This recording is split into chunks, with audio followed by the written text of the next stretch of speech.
New York City befindet sich im Chaos. Millionen Pendler sitzen unterirdisch fest, an das U-Bahn-System der Stadt, die Lebensseele der Metropole, ist zusammengebrochen. Sie stehen mitten auf den Gleisen, Rolltreppen sind blockiert und die Bahn sind überfüllt mit schwitzenden, verzweifelten Menschen. Zum ersten Mal sieht Jalseten ist die Stadt, die niemals skft, wirklich gerät. Bürgermeister Zohran Mamdani gehört unter Beschuss, Woodren not for one engine auf allen Bildschirmen erschienen. New Yorker stehen in über 30 Grad Hitze. Überviel Leute und Skelettbälle fette Tunnelanlagen. Krankenhäuser melden, dass Mitarbeiter ihre Patienten nicht erreichen können, Kinder sitzen unklimalich fest und Bürogebäude sind leer, weil Angestellte nicht zur Arbeit kommen. Der Zusammenbruch der U-Bahn ist nicht nur ein Unannehmlichkeit, es ist ein öffentliches Sicherheitsdesaster, das sich in Ecke-Zeit entfaltet. Die sollen sein schütend. Aber in Millionen Menschen nutzen täglich die U-Bahn und etwa 70% der Arbeitskraft die Manhattans pendeln unterirdisch. Als das System versagte, handelt es sich nicht ein kleiner Rang, sondern einen statueten Notfall. Die Straßen über der Erde sind überlastet, Taxipreise und Fahrdienst haben sich verdoppelt und Busse sind überfüllt, Wuchrennt verzweifelt New Yorker, versuchen, dem Stillstand zu entkommen. Ganz Viertel sind von grundlegenden Dienstleistungen abgeschnitten, was ein Kreis auslöst, die direkt der Stadt betrifft. Aufnahmen zeigen Pendler, die in Bahnfahren ohne Wasser, ohne Luftcirculation und ohne clear information durch Behörden festsitzen. Frustration und Angst seien spürbar. So etwas habe ich noch nie erlebt, sagt ein Pendler, der im Times Square feststeckt. Die Leute geraten in Panik, schwitzen und manch kollabieren sogar. Wir wissen nicht, wer längst das Doren wird. Auf Social Media kursieren viral Videos des Chaos unterirdisch, mutende Bewohner fordern sofortiges Handeln, und der Hashtag #Subway-Kollaps ist weltweit im Trend. Das Ausmaß der Katastrophe ist kaum vorstellbar. Anders als ein lokaler Stromausfall oder ein Sturm betrifft der Zusammenbruch des U-Bahn-Systems nahezu jeden Stadtbezirk, jedes Geschäft und jeden Einwohner. Einsatzkräfte sind überlastet, Feuerwehr, Polizei und medizinisches Personal kämpfen darum, die eingeschlossenen Passagiere zu erreichen. Selbst Krankenhäuser melden Versorgungen, der Notfallwagen nicht rechtzeitig zu kritisch kranken Patienten gelangen. Dies ist nicht nur ein wirkliches Ausfall, es ist ein statueter Notfall, der Leben und Existenz bedroht. Bürgermeister Mamdani hat hoffentlich schnell Reaktionen versprochen, doch die Wirtschaft. Fragen wurden laut über Jahrzehntelang aufgeschoben worden, Budgetverplanungen und ignoriert worden von Verkehrsexperten. Kritiker sprechen von einer voraussehbaren Katastrophe, die mit angemessenen Investitionen und Kontrolle verhindert werden können. Doch die Stadt Geld hat, verwundbar und Tender, die finanziellen Folgen sind unmittelbar spürbar. Unternehmen, die auf die gleichen Fußverkehr angewiesen sind, melden bereits Verlust in Milliarden hier an der Wirtschaftsmotor New Yorks, kommt zum Stillstand. Touristen, die in Flugfernen Hotels festsitzen, verschärfen die Lage. Urheberrechten an der Lokalhandel, die Schockwellen spuren. Das Image der Stadt als widerstandsfähiges globales Zentrum steht nun in Frage, Millionen beobachten, und New Yorks ikonisches Bild wird durch Stau, Hitze und Chaos getrübt, dies ist mehr als ein Systemausfall. Es ist ein Kreis, der jeden New Yorker persönlich betrifft, ob unterirdisch eingeschlossen, in überfüllten Bussen feststeckend oder suchen, wo die Stadt sie herum zusammenbricht. Und worin Bürgermeister Mamdani versucht, zu reagieren, fragen sich Millionen, wie ein Staat, die sich auf Effizienz und Resilienz stolz ist, so vollständig zusammenbrechen konnte. Die erschütternde Wahrheit ist nämlich Englisch, der Zusammenbruch der U-Bahn ist nicht nur in der Region ist, ist eine Katastrophe, die systemisch im Angel offenlegt, bei öffentlicher Sicherheit bedroht und die Wirtschaft lebt. Und das, was wir gerade sehen, ist nur die Oberfläche eines viel tiefer liegenden Problems. Die Geschichte hinter diesem Zusammenbruch, warum passiert, wo in Zulis und wie Wirtschaftende die Folgen sehen würden, ist weitaus beunruhigender, als sich jeder Pendler vorstellen kann. Der Zusammenbruch von New Yorks U-Bahn ist nicht über Nacht geschehen. Diese Katastrophe ist Jahrzehnte in Vorbereitung gewesen, eintickend Zeitbombe aus Vernachlässigung, Missmanagement und politischen Kompromissen.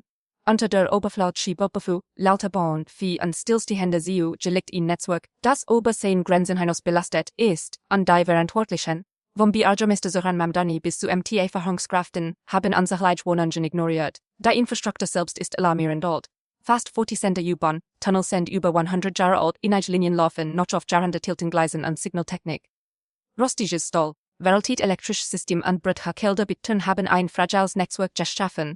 Das kommt nur nach Frage ausschalten konnte, geschwich den extremen Druck der vergangenen Watch. Jahrelang haben Wirtschaftsexperten Alarm geschlagen. Bericht des MTA-Inspektors und unabhängige Analysten warnten, dass aufgeschoben worden und budgeting katastrophal Ausfälle auslösen könnten. Doch diese Warnungen wurden größtenteils ignoriert versucht oder unter bürokratischem Papierkram begraben. Finanzierungsunternehmen für dringend notwendige Modernisierungen wurden wiederholt verschoben. Uren Millionen Statusen in kosmetisch Projekt and Hockar Tage Initiativen flossen, die kom ihnen acten sicher hitchwin brachten, budgetfilplaningen and politisch prioriteten kerhend zu einem perfekten Sturm. Die Stadt investiert Milliarden in Expansionsplan, nien defendlich Kicksrix im Projekt, rent kritisch reperturen anfinanziert blieben. Signal, die Densagwerkerstuen wurden verotet belassen, Notbelftangssystem unterfinanziert, elektrische Upgrades in Bonfen wiederholt verschoben. Das Risiko war nicht hypothetisch, ist war dokumentiert, untersat an mehrfachen Stadt und Landesbehörden gemeldet, selbst grundlegende Sicherheitsmaßnahmen wurden übersehen.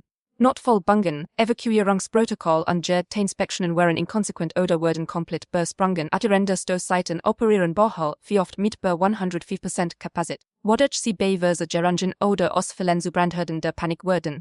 Experten hatten gewarnt, dass insignifikante Ausfallkettenreaktionen auslösenden inti, gestrandet Passagier, verse gerangen an potenziell lebensbedrohliche Situationen, und genau das ist eingetreten. Politische Entscheidungen spielten ebenfalls eine Schlüsselrolle. Konflikte zwischen Stadt und Stadt über Finanzierung, außer ein MTA Konflikten Süle Hommang aufgeschachte Ibin. Bürgermeister Mamdani das System, das bereits von aufgeschobenen Entscheidungen gepredigt war, und während wir wollten Reformen versprach, hink die tatsächliche Umsetzung hinterher. Watchender ein Ticket bei kleineren Systemwohnungen kulminierten im Chaos, das die New Yorker jetzt erleben. Das Finanzierungsmodell der MTA selbst fängt ein weiter Schwachstelle hinzu. Der Bühne geht von Fahrgelden, schwankende staatliche Unterstützung und komplexen Schuldverpflichtungen hat das U-Bahn-System chronisch unterfinanziert, wo Handberater, Auftragnehmer und Unternehmenspartner oft Vorrang vor praktischen Sicherheitsverbesserungen hatten. Bejahend hinwegstanden Profit, Politik und Öffentlichkeit über der operativen Resilienz, die Wahrheit, die meisten New Yorker nicht sehen, ist noch beunruhigender dieser System Zusammenbruch war vorhersehbar. Intern Bericht, Whistleblower Berichten durch Jessica Mimos warnten die Stadt beamten wiederholt Deva, das extremes Wetter. Stagende Fahrgastzahlen oder kleine Tiefeifler zu einem totalen Stillstand verfahren konnten. Jedes Signal, jeder aufgeschobene Tunnel und jede ignoriert Warnung machten diesen Zusammenbruch nicht nur möglich, sondern unvermeidlich, und dennoch bleibt die Dörfer Öffentlichkeit im Dunkeln. Pendler wurden nie über das Ausmaß der Risiken informiert. Evakuierungspläne waren unklar, Sicherheitswarnungen minimal. Als die Katastrophe eintrat, wurde das Chaos verstet, weil Millionen auf ein Szenario anvorbereitet waren, das die Verantwortlichen sich daran vorgesehen hatten. Jetzt, waren gestrandig Passagier kapabfen und die Stadt tumult, bleibt die erstauernde Frage, wie kann ein Stadt, die sich auf Resilienz und erstklassige Infrastruktur stolz ist, so wohlst nicht zusammenbrechen. Der Zusammenbruch ist mehr als ein technisches Versagen, offenbart sind lange Vernachlässigung, politische Dysfunction und Fehlgeleität Prioritäten. Die Folgen entfalten sich jetzt und betreffen Leben, Unternehmen und die Wirtschaft der Stadt. Und waren die Ursachen komplex sind, ist der Schritt klar aufdecken, wo diese Katastrophe zugelassen hat, und die menschlichen und wirtschaftlichen Auswirkungen untersuchen, die jeden Stadt bei sich erfassen. New York City kommt praktisch zum Stillstand, Millionen Pendler sitzen fest, sie stehen verlassen in den Tunneln und die Straßen sind überfüllt mit frustrierten Verzweifelten Bewohnern. Dies ist kein Bürgerhand Wassergerang, es ist eine ausgewachsene Katastrophe, die Lebensgrundlagen und die Wirtschaft betrifft. Der menschliche Preis ist ermittelbar, beängstigend und unbestreitbar. Nehmen wir Maria Alvarez, eine Krankenschwester in Queens. Sie kreiert über 5 Stunden durch einen schwulen, dunklen Tunnel, nur am Krankenhaus zu gelangen. Mühehandessen warten Patienten in kritischem Zustand auf Behandlung, die möglicherweise nie rechtzeitig ankommt.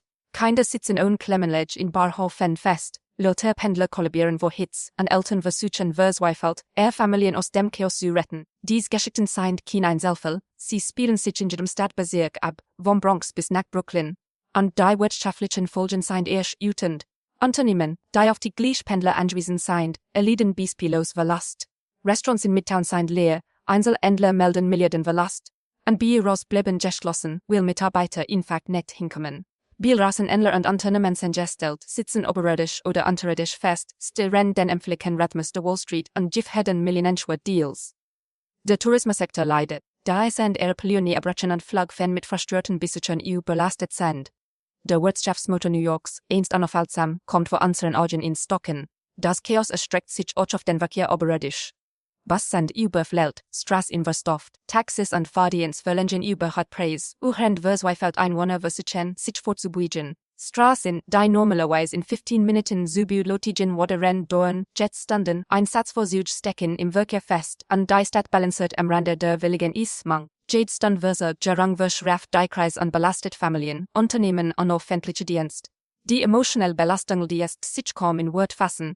Wort an Panik dominieren die U-Bahn-Stationen, worin die Bewohner mit der Realität ihrer Verwundbarkeit konfrontiert wurden. Social Media ist überschwemmt mit viralen Videos, die über Flightbahnsteig Passagier sehen, die wo Hitzeschlag ohnmächtig wurden, und Pendler, die beamt anschreien, die keine Antworten liefern. Der Hashtag Feminine Subway Collapse ist weltweit im Trend und sieht nicht nur lokal Emprang, sondern auch internationalen Schock darüber, wie schnell ein Millionenstadt lahmgelegt werden kann. Krankenhäuser, die bereits überlastet sind, stehen an vor kritischen Personalknappheiten. Rettungsdienst Kadermafenderum, Patienten zu erreichen und Krankenwagen haben standen Verspitang, der Manhattan von Stores lahmgelegt ist. Bissen das Gierfache die Bevölkerungsgruppen, Kinder, lute Menschen und Personen mit Krankheiten, befinden sich in extremer Gefahr. Lebende eigenem seidenen Fäden, will das System, das Millionen sicher und effizient transportieren sollte, wulig versagt hat. Die wirtschaftlichen Folgen sind landesweit spürbar. New York City tragit jährlich Hunderte von Milliarden Dollar US-Wirtschaft bei. Ingelheimtes U-Bahn-System betrifft nicht nur Lokalunternehmen, es steuert Lieferketten, Büressen und den landesweiten Handel. Hotels verlieren Einnahmen, Lieferdienst stehen still, und Bürger bleiben leer. Der Zusammenbruch der U-Bahn ist leider kein statistisches Problem mehr, es ist ein nationaler Wirtschaftskrise in Zeitlupe, auch die politischen Konsequenzen, sich. Bürger fordern sofortige Rechenschaft von Bürgermeister Zohran Mamdani, der MTA-Verheerung an den staatlichen Aufsichtskomitees, Protestbrechen in Times Square, Brooklyn und dem Bronx. Gesetze bestehen unter Druck, zu erklären, warum Jasutelange Warnungen ignoriert wurden und warum keine vorbeugenden Maßnahmen ergriffen wurden. Die Spannung zwischen öffentlicher Rang und politischer Antiket ist spürbar, und die New Yorker stellen eine Infak, aber beängstigen die Frage, wo U-Bahnen die Verantwortung über die Katastrophe eintritt. Die menschlichen und wirtschaftlichen Folgen dieses U-Bahn-Zusammenbruchs sind immens, persönlich und fortlaufend. Ganze Viertel sind gestört, Millionen von Menschen geraten ins Chaos und Milliarden von Dollar stehen auf dem Spiel. Die Realität ist klar, diese Katastrophe ist kein Anfall. Sie ist die Konsequenz jahrzehntelanger Vernachlässigung, Misswirtschaft und politischer Antiket, und ihre Auswirkungen wurden in jeder der Stadt Australien.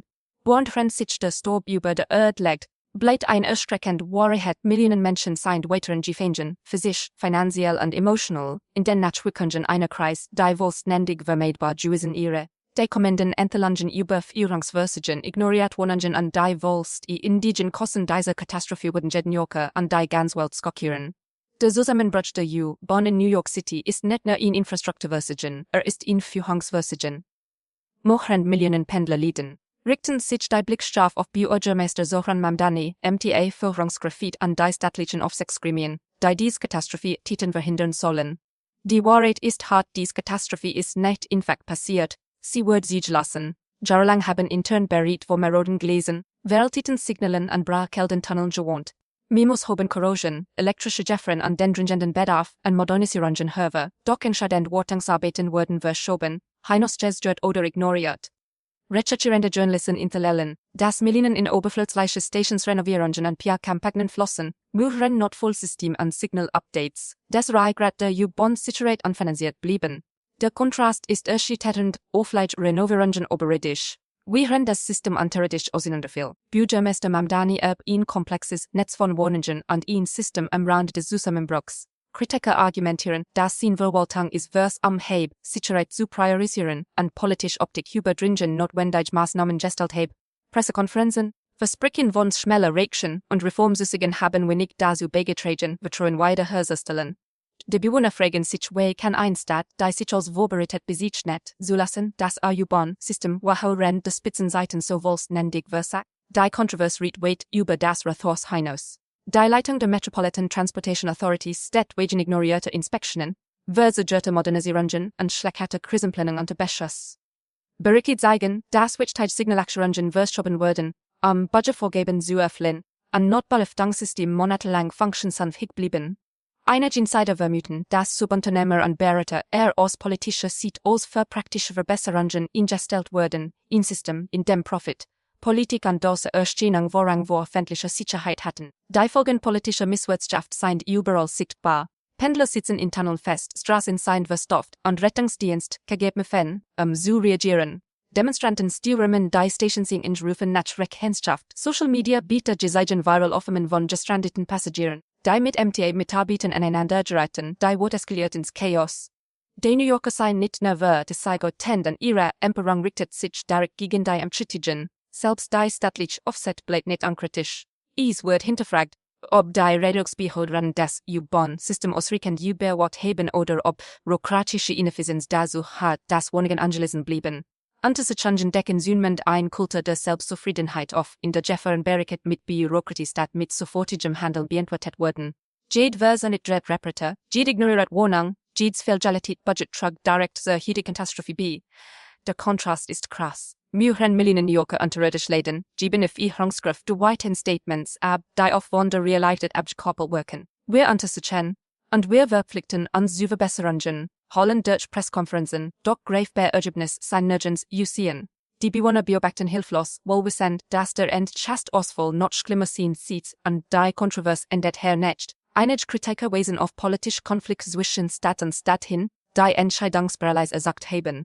Finanzierungsstrategien, Aufsichtskämpfe und Marktkämpfe haben die MTA zwischen Politikerinteressen gehalten, statt die öffentliche Sicherheit in den Vordergrund zu stellen. Dies internen Pfeif haben real Folgen versus Sicherheitsverbesserungen, stockende Wartung und Millionenleben in Gefahr. Die erschütternde Realität ist unbestreitbar, der U-Bahn-Zusammenbruch ist ebenso ein politischer Kreis wie ein infrastrukturell. Offenbart säteliges Missmanagement, Verwirrungsversagen und mangelnde Rechenschaft auf allen Ebenen.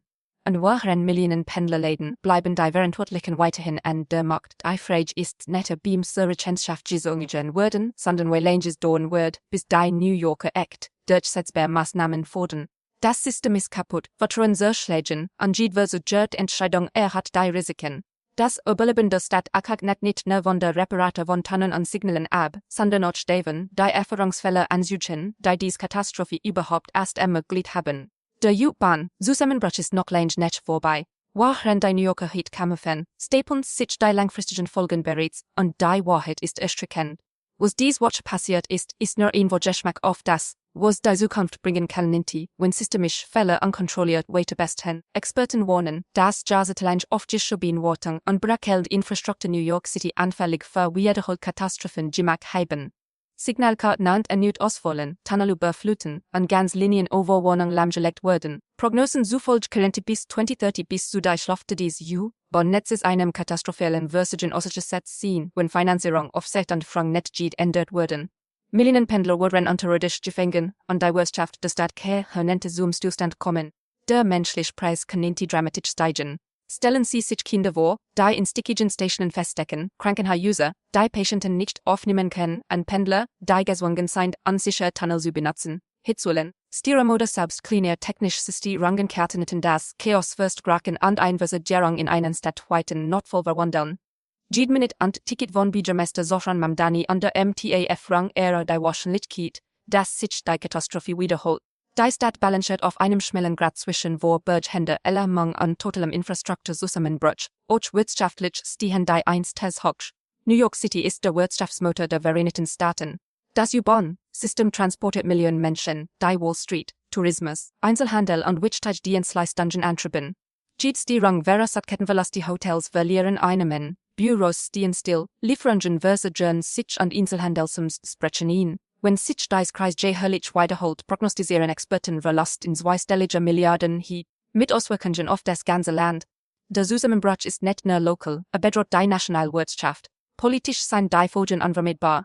Die Bürger beobachten und wurden zunehmend ungeduldig. In allen Bezirken sind Protest ausgebrochen, die Rechenschaft und sofortiges Handeln fordern. Social Media ist überschwemmt mit viralen Videos, die das menschliche Leid durch den Zusammenbruch zeigen, und reichen die dort öffentlich Empörung weltweit. Und wuchernd beamt Antisechangen an Reformen versprechen, ist der Skeptizismus tief verwurzelt. New Yorker sind nicht nur wohltend, sie verrotten, dass die Katastrophe noch schlimmer sein kann. Der Zusammenbruch wirft auch tiefe gesellschaftliche Fragen auf. Das öffentliche Vertrauen in die Erfahrung ist auf einem Positiv. Da sehr lange aufgeschoben Entscheidungen, Jetfeldplanungen und politisch Machtkämpfe in einer Kreis gipfeln, die jeden betrifft, von Pendlern bis zu systemrelevanten Arbeiten. Die Bewerlockerung verlangt Antworten, wer ist verantwortlich, wer wird es beheben und wie lange bleiben Leben noch gefährdet. Worst-Case-Szenarien werden bereits kalkuliert. Experten warnen, wo wohlst Stillstand in den Grenzstürmen, Beschwemmungen oder Hitzwellen. Ganz Stadtviertel Kanenten isoliert, Rettungsdienst blockiert an Millionen unterirdisch Gefängten ziehen. Krankenhäuser, Schulen und Wichtigkeitsdienstleistungen nenten unterbrochen wurden, was Leben unmittelbar gefährdet.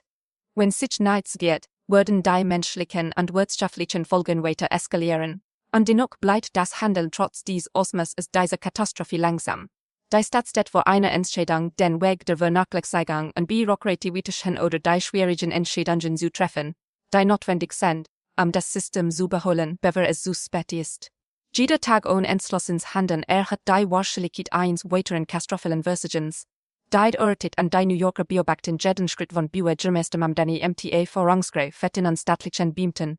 Die Frage ist nicht, ob das U-Bahn-System in einen Kreis geht, sondern wie Schorwegen die in Chest ziehen wird und wie wir Leben betroffen sein würden. Der Zusammenbruch hat bereits gesagt, dass Versagen tödlich ist, aber die kommenden Monate und Jahre könnten die Stadt in den Rand bringen. Bürger, Pendler und Geschäftsinhaber fragen sich alle die Erführung innerlich während U-Bahn oder setzt sich der Zyklus der Wanken fort. Eins ist sicher, dies Katastrophe wird nicht nur als U-Bahn-Zusammenbruch in Erinnerung bleiben, sondern als Warnung für die Zukunft.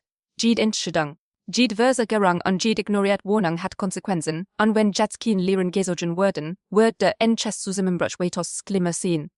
New York City kann es sich nicht leisten zu warten.